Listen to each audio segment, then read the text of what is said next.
को लेकर भी कई सारे अप्रोचेस है, कई सारे दृष्टिकोण है, जो कई सारे जो थिंकर्स है, जो विद्वान लोग उन्होंने रखे हुए।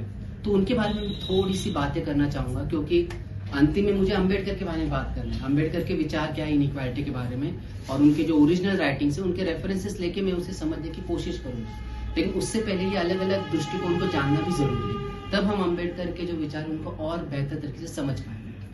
तो कुछ जो दृष्टिकोण है उनमें से जैसे एक दृष्टिकोण है लिबरल अंडरस्टैंडिंग ऑफ इनइक्वालिटी, उदारवाद जिसे कहा जाता है, जो डेमोक्रेसी की बात करते हैं, जो राइट्स की बात करते हैं, इंडिविजुअल राइट्स की बात करते हैं।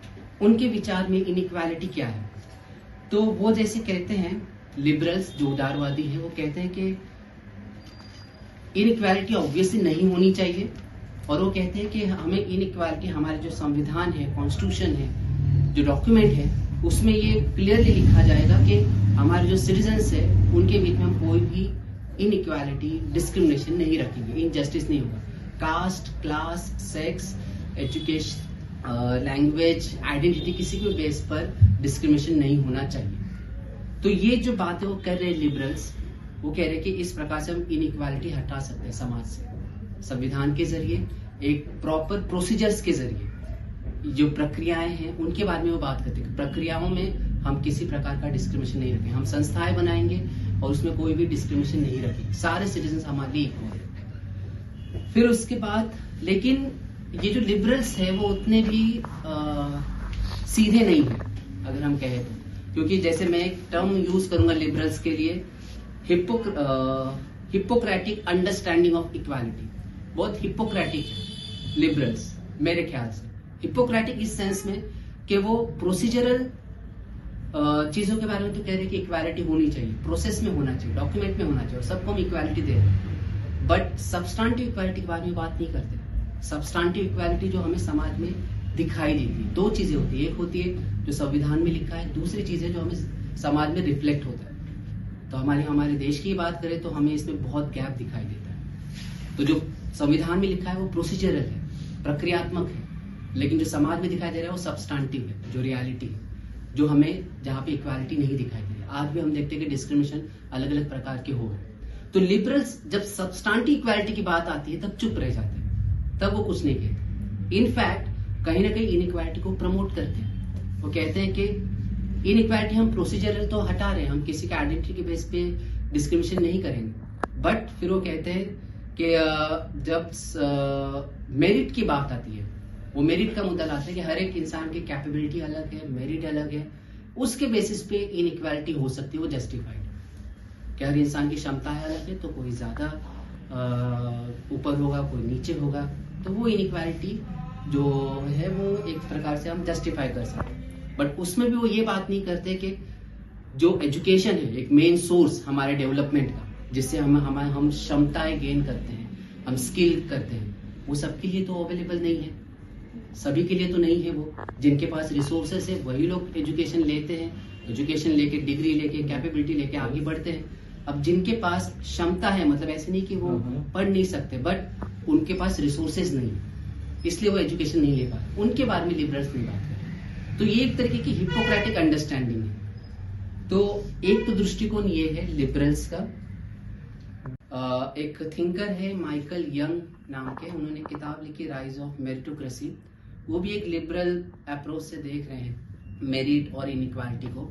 जो लिबरल्स का जो ये कहना है कि मेरिट अगर होगी तो इनइक्वालिटी होगी, क्योंकि सभी लोग की क्षमताएं सेम नहीं। उसमें माइकल यंग क्या कह रहे हैं, most able people would occupy the most important position in society, social status would be commensurate with merit. This arrangement of role allocation came to be referred to as meritocracy. Young emphasizes that meritocracy was completely dysfunctional in society. Those who occupied upper position by virtue of their merit would treat those occupying the lower position with contempt and as inferior to them. मतलब वो merit को यहाँ कह रहे हैं कि हम merit के बेस पे लिबरल अंडरस्टैंडिंग से जाए तो ये जो मेरिट है आगे चल के एरोगेंस में कन्वर्ट हो जाता है। वो ये मानने लगते हैं, जो मेरिटिस अपने आप को मानते हैं, वो कहते हैं कि हम तो सुपीरियर है क्योंकि हम में मेरिट है, और जो दूसरे हैं जिनको उनके अनुसार वो मेरिट नहीं है, उनको वो इंफीरियर मानने लगते हैं। तो एक तरीके के जो मेरिटोक्रेसी का आर्ग्यूमेंट है जो लिबरल्स के जरिए आ रहा है इनइक्वालिटी को सपोर्ट करते हुए, वो हमें एक ऐसे समाज की तरफ नहीं लेके जा रहा है जो इक्वालिटी की तरफ है। वो हमें एक ऐसा समाज लेके जा रहा है जो बहुत ही अलग है, मतलब उसमें भी एक डिवीजन ही है सोसाइटी में। तो ये एक बात है। अब ये तो हुई लिबरल्स की बात, इसमें बहुत सारी बात करने लायक, लेकिन इतना हमारे पास समय नहीं है। दूसरा जो एक दृष्टिकोण है मार्क्सिस्ट दृष्टिकोण, मार्क्सवादी इनइक्वालिटी को कैसे देखते हैं, तो उनका पूरा विश्लेषण होता है क्लास एंगल से, जो हम लोग सभी लोग जानते हैं। क्लास के एंगल से, हैव्स हैव नॉट्स के दृष्टिकोण से ही वो इनइक्वालिटी को देखते हैं, और उसमें वो capitalist mode of production, capitalism का क्रिटिक, इस इंडस्ट्रियलाइजेशन, ये सारी बातें करते हैं। तो वहां पे वो इनइक्वालिटी को पॉइंट करते हैं। बट दिक्कत ये है कि उनमें भी जो बाकी जो इनइक्वालिटीज के फॉर्म है, सब्सटैंटिव इनइक्वालिटी के फॉर्म से, वो इग्नोर कर देते हैं। वो सब कुछ रिड्यूस करते हैं इकोनॉमी पे, क्लास के एनालिसिस पे, और उनके अनुसार क्लास की इनइक्वालिटी सबसे हायर है, बाकी इनइक्वालिटीज बाद में। तो क्लास की इनइक्वालिटी हटा देंगे तो बाकी इनइक्वालिटीज भी हट जाएंगी। कास्ट की भी वो कहते हैं, क्लास की हटा देंगे तो कास्ट की इनइक्वालिटी भी हट जाएगी। तो ये अंडरस्टैंडिंग जो है मार्क्सिस्ट अंडरस्टैंडिंग, उसमें भी दिक्कत है। हालांकि वो वर्किंग क्लास की बात कर रहे हैं, पूरे वर्ल्ड के वर्किंग क्लास, जो एक यूनिवर्सल फेनोमेना है, जो इनइक्वालिटी हो रही है पूरे वर्ल्ड में हैव्स हैव नॉट्स के बीच में। बट इंडियन सोसाइटी की तरह जो बाकी सोसाइटीज, वहां पे सिर्फ क्लास का मुद्दा नहीं है, बाकी मुद्दे भी है जो बहुत अहम है। इंडियन कास्ट सोसाइटी का जो फाउंडेशन है वो क्लास से ज्यादा कास्ट पे बेस्ड है। इनफैक्ट कास्ट ही डिसाइड करता है किस इंसान का क्या क्लास होगा। ये मुद्दा मार्क्सिस्ट इग्नोर करते हैं। तो ये उनका एक पॉइंट है। फिर लिबरल, फिर मार्क्सिस्ट, फिर तीसरे अंडरस्टैंडिंग पे आते हैं पोस्ट मॉडर्निस्ट। पोस्ट मॉडर्निस्ट अगर थोड़ा सा मैं ह्यूमर के साथ कहूँ तो मुझे बहुत फनी अंडरस्टैंडिंग लगती है उनकी। बहुत फनी है, बहुत कंफ्यूज्ड भी है।